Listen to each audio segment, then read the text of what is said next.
Welcome, you're on the Applauded Show. This is Radio Ralph with you, joined by Gary Pihl of the rock band Alliance. How are you this morning? Hey, I'm doing good, Ralph. How about you? Doing all right myself. So you just got a new album out, is that correct? That's right. It's called Fire and Grace out on the Escape record label. Okay. Yeah, I've had a chance to go to the website and check it out and check out a few things from YouTube and on there. And I'll be sure and I'll link to that with the show notes and YouTube description and everything like that. I'll put links there where people can go find it and stuff. So Great.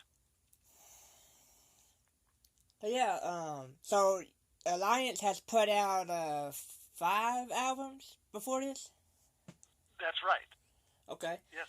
Our first album came out in Japan, and then since then we've been using a label out of England in the meantime. Okay. They've been very nice to us, very supportive, even though we obviously don't make records very often because we're so busy with our other bands. Yeah. But Escape has been very patient with us. Oh, that's always good to have cooperation. That's right. Yeah. So, like I said, your members, you all have various gigs, other gigs, and so that kind of keeps y'all pretty busy as well. That's right, yes. Of course, I play with the band Boston, and we've been actually touring quite a lot here in the last 10 years. Of course, Robert Berry plays with Greg Kinn and has been in some other bands, Ambrosia and some others. And actually, he's got another project he's doing this year with, it's called 3.2, which was part of the 3 project with Keith Emerson and Carl Palmer. So actually, Robert will be out touring with that at some point here this year as well. Okay, yeah. I think back in December, I got a chance to interview with him, and he was talking about doing something. He wasn't. There had been requests maybe for him to do a tour, I guess, by the fans, and he wasn't sure if he was going to end up going through with that or not. So the last I heard, he said he was hopeful, but he wasn't sure if he was going to actually go through with the tour or not. So. Yeah. As last I spoke to him, he said it looks like they're booking some shows across the country here this fall. Oh, well, that's good to have a good update. Maybe I can catch up with him in the future. That'd be good. Yes. So, have you been working with him very long? Yes. I'll give you a little history if you've got a minute. Okay, yeah. So I'll go all the way back to 1977. Okay. When I joined Sammy Hagar's band, and one of the first gigs we did practically was to open up for Boston on their first tour for their first album. And they liked us, we liked them, and they said, hey, you guys should open our entire second tour. And that's just what we did all across the U.S., 78 through 79. And then in 1985, Sammy got the call to join Van Halen. And Tom Scholz from Boston heard about it and said, hey, Gary, I heard you're out of a gig. Would you come back here and play on the last song we have to be recorded for our third album, Third Stage? So, of course, I said, yeah, I'd be thrilled to do that. You know, I always loved the band and glad to do it. Yeah. So I left from our last gig with Sammy, which was Farm Aid 1 out in Champaign, Illinois, and flew directly to Boston to start working with Tom on that one song. But when I was there, after a couple of weeks, he said, gee, I think we work well together. Why don't you move back here? We'll finish this album, we'll do a tour, and see what happens. And, well, I've been here ever since. Oh, that's awesome. But when we were,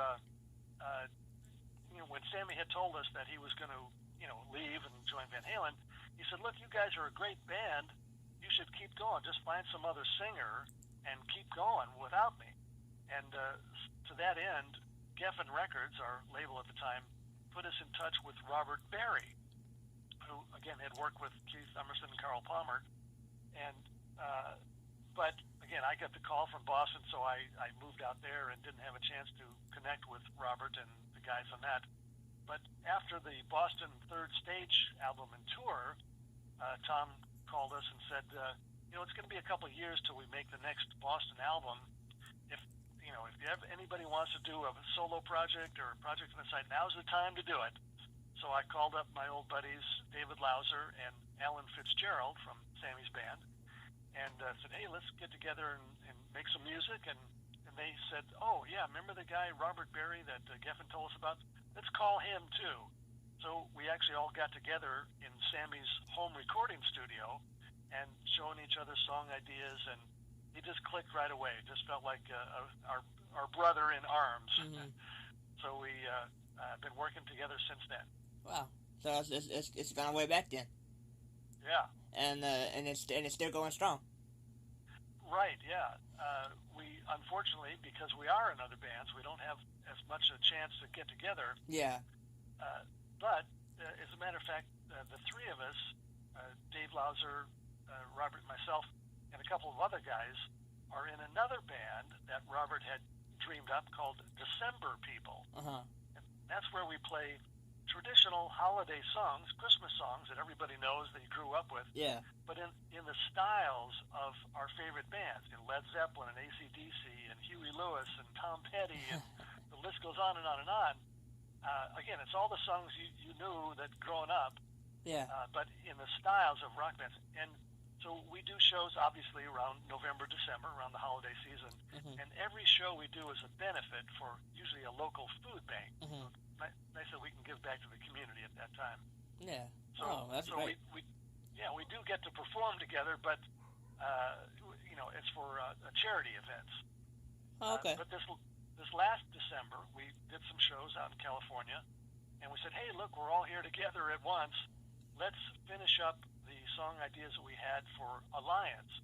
So we again went into Robert's studio and again threw in all our ideas, and Fire and Grace was born. In fact, the song Fire and Grace was a collaboration of all three of us. I had a guitar riff, and Robert had some words and melody, and Dave came up with a cool drum groove. And we went in the studio, turned on the recorder, and just played that song. It just came to life, on the spot. So I think that was one take. That was it. Done. We got it. So that's to me, that's the magic of working with other guys and being in a band and being in the same room with them at the same time, Yeah. These days, you can send files back and forth, email tracks, drum tracks here or guitar tracks. But we don't want to do that. We're old school. We want to be in the same room at the same time, turn up the amps, crank it up, and just play. And we think we get our best work done that way. Yeah, instead of everybody sitting in their own thing and being separate, you guys get to all get together and collaborate, face to face. So that's right. Yeah, and again, we've worked together enough these years that obviously I think we work well together, and we trust each other. That's the main thing. When we work on a song, Dave the drummer will say, "Hey, why don't you play the guitar? Do a strum like this on it," and so here's the drummer telling me how to play guitar, right? Yeah. But it's fine with me because I know that Dave is just trying to make the song better, So that's it. We all trust each other to try to come up with great parts and ideas to make the song better. Yeah, and it goes a long way when everybody's on the same page and more or less. That's right. Yeah, no egos involved. Yeah. Just all there to make the music better. Yeah, so you say about the last 10 years or so you've been touring with Boston, and yes. So you were just on the last tour. So is that the farewell tour, or will Boston be doing some more stuff, or? Oh, we'll definitely be playing again. Oh, okay. So we did 2008, 2012. Then 14, 15, 16, 17, 4 years in a row, which was more than the band has ever done. And so Tom Scholz came to us and said, well, let's take a couple years off. So we took off last year, and this summer we won't be touring. Uh-huh. But I'm hoping we hit the road again next year. But no official word yet. But, yeah. That's what my hope is, yeah. So like I said, everything's timing, so when the time is right, it seems like Alliance always pops back up in the picture then. Right. And again, I hope that we do some touring here this summer. Mm-hmm. Again, since I won't be out on the road with Boston, we're trying trying to figure out if we can do some shows someplace here this summer, whether it's clubs or theaters, or I'd like to be on some of the festivals that happen. Yeah. Either here or even in Europe, where we're popular over there too.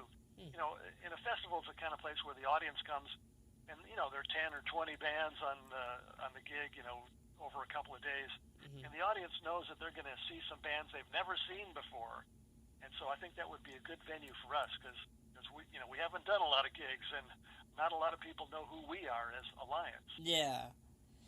Yeah, like I said, so I've been with the classic rock station in the past. I was a morning show producer and stuff like that. So I've got to actually book like a Ted Nugent and Eddie Money and people like that, and Foreigner had come on with them a few times. And one thing that Ted Nugent mentioned when he was on was that nowadays with the new rock bands, you don't get that long intro at the beginning like the riff or the guitar vibe, the guitar at the beginning like you did back in the day. And he said that was missing from today's music. So. I'm not that's sure. An interesting observation. I guess I never really thought about it that way. Yeah, he was saying nowadays it's like with the new bands that are out, it's like they get into the melody too quick, and you don't hear that big opening at the beginning, and it really gets you revved up. So that was just an observation that he had made, and I was just wondering if that was something that you had ever thought about or anything like that. So. I guess I hadn't really thought about it, but and maybe certainly I'm the old school kind of guy. Yeah, I want to hear the guitar riff first, and then usually the melody on top of that. Yeah.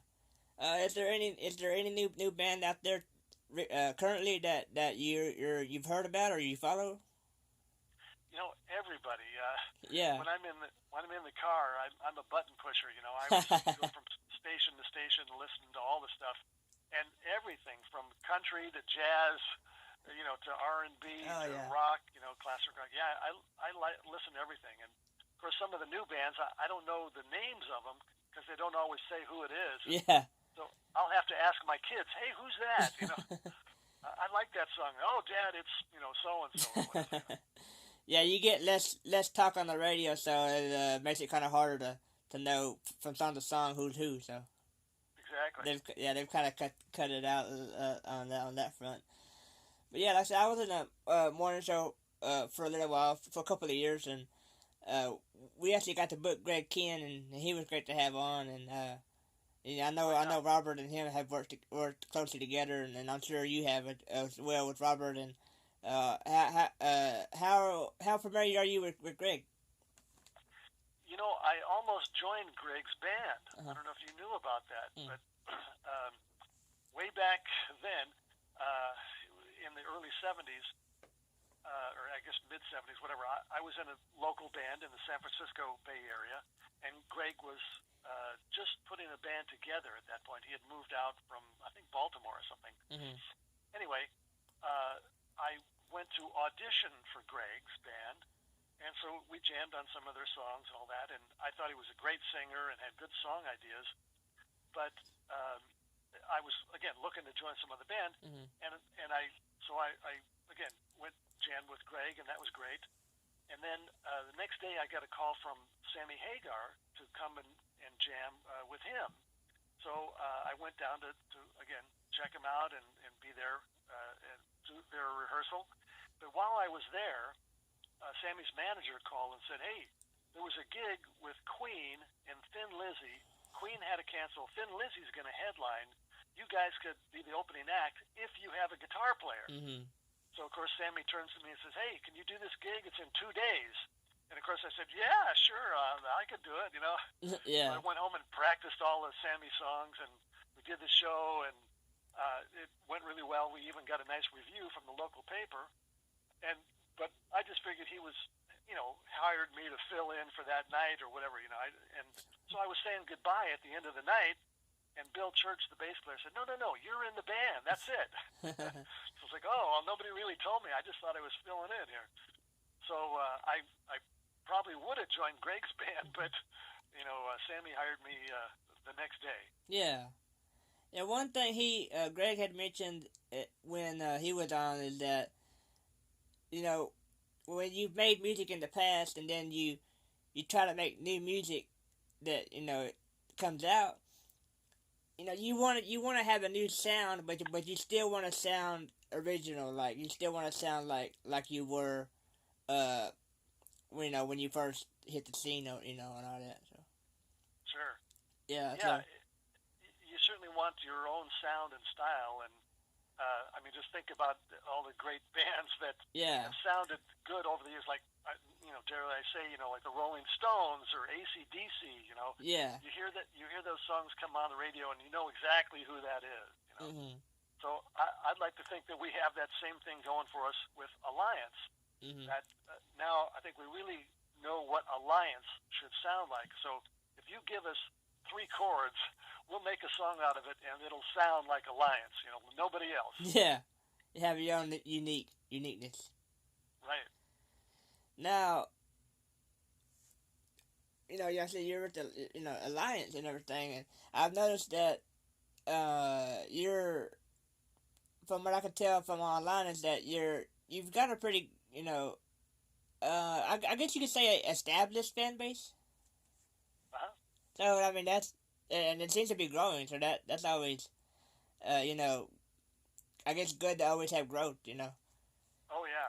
Especially now with different ways of getting the music. It's not like you go to the store like you used to. I mean, I guess some people still might, but now it's gone digital and all of that. So so you got this Fire and Grace out now with Alliance. How has I know it's been out a few weeks, but how has the early response? Have you heard any feedback? Yes, we've gotten some very nice reviews from some of the music magazines around the world, actually. Again, because our record label is based in England, mm-hmm. They have a good distribution over in Europe. And so besides the U.S., we've gotten some nice reviews, again, from Europe as well. Wow. So with Alliance, your bands kind of intertwine in a way. They kind of, hey, I'm off doing one thing with this band. I come back to Alliance, and it's collaborative as always. Like I said, whenever y'all can get together and everything, but it seems to always light inspiration. Like it keeps like inspiration around, not knowing that you can always fall back or go back over to what you're comfortable with you all getting together and keeping Alliance going, and starting new projects and keeping the inspiration going. Right, and that's one of the great things about being in a band with guys that that you're familiar with. That again, as we're coming up with song ideas, I'll think that to myself. I said, oh, this would be a good song for Alliance, and a guitar riff, and then next time we get together, I'll show the guys, okay, here's the riff I have, and we all put in our own 2 cents and try to make it into a great song. Yeah, I just recently got added on to I was doing a show for a while, but no one was really noticing, and then I got picked up by a more established network, and my following has grown pretty big here in just a short time, so I'm very grateful for that. Oh yeah, and, that's great. Yeah, and so my reach has expanded. So I'm trying to do my best to promote, all you guys' albums and everything y'all are doing and everything. And working with John, I've been working with him since I was at the radio station, John Lappin, and I just recently had Neil Ratner. I talked to him, the rock doc. Not sure if you've heard of him or not. Name sounds kind of familiar, but I'm not positive. Yeah, I just had Neil Ratner on, and he goes by the Rock Doc, and he had a new I think audio book and everything that came out. He had mentioned that Sammy Hagar, I think, was the one that introduced him to John Lappin. So. Oh, okay. So it's funny how everything kind of goes full circle in a way. You know, people keep the connections going and make new connections, and it just keeps going around. So. Right. Yeah. It kind of seems like a small world sometimes. Yeah, it does. It does. So, okay, for people that may not know, my audience may not know, you guys are heavy metal or heavy rock, or is that what y'all would lean toward? Well, actually, the Europeans call it melodic rock. Okay. And I guess that makes sense. You know, to me, it's just rock and roll. Yeah. But yeah, the melodic rock, because obviously you can sing along with the songs when once you hear them. Oh yeah, the melody and everything. Yeah. Exactly. I know. We did a thing when I was at the Classic Rock Station. We were doing like every hour, like not every hour, but we would have an hour during the day where we would just play nothing but 80s metal. I guess. So yeah, we had 80s metal, and I guess it was considered hard rock from what the program guy told me. And so yeah, we did that, and I mean every time we did it, I mean we had requests the requests were crazy as far as people. I guess they took a liking to it. I mean, yeah, the 80s. Like I said, I just consider it metal, but they gave it the term heavy rock or hard rock or whatever it was. So I just said okay, So that was a new one. That was a new one on me at the time, but yeah, that's why I was wondering if y'all kind of lean that way or not. So. Yeah, we don't really. Yeah. About the labels. Yeah. It's just like. Yeah. Y'all don't really try to format it. Right. Yeah. Y'all just try to come up with a good song. Yeah, but like I said, especially with the melody, like I said, everybody can go along with. Yeah. Going through my list here, I think I've run my course on it, but Okay. Well, thanks for taking the time to talk to us here.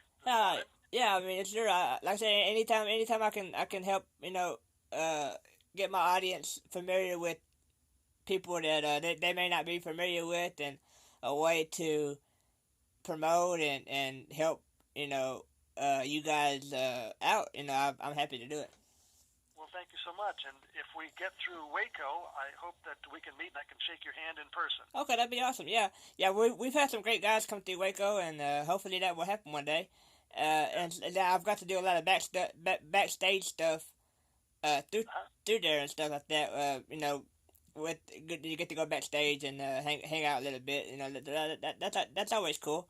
So like I said, I got to go to y'all's website and listen to you'll have a few videos, a lyric video and stuff like that up there, and I got to check out a few things. And like I said, what I heard was a lot of guitar and a lot of drum. A lot of guitar and a lot of drum. Is that how you would describe it? Well, not really. I hope it's a balance between the guitars, bass, keys, and drums and vocals. Yeah, and you said Robert Berry's doing the vocals on that. That's right. Okay, well that's cool, and that's what I'm going through here and see if I have anything else on my list. But I think I've run my course. But I do want to let you promote everything where people can find your music and website and social media and all that good stuff. So. Yeah. Well, thanks again, Ralph. We sure appreciate it. Okay, thank you, and go ahead and give out the website where people can go and find everything. Yes, we have our own website, of course, at alliance-band.com, or you could go to escape-music.com. That's the record label. Okay, well, it was great catching up with you and great having you on, and I sure appreciate your time, and maybe we could, like I said, meet up someday, or maybe we can do this again if you have anything else to promote. Great. Well, thanks again, Ralph. We'll talk to you later. Thank you. Bye. Bye-bye.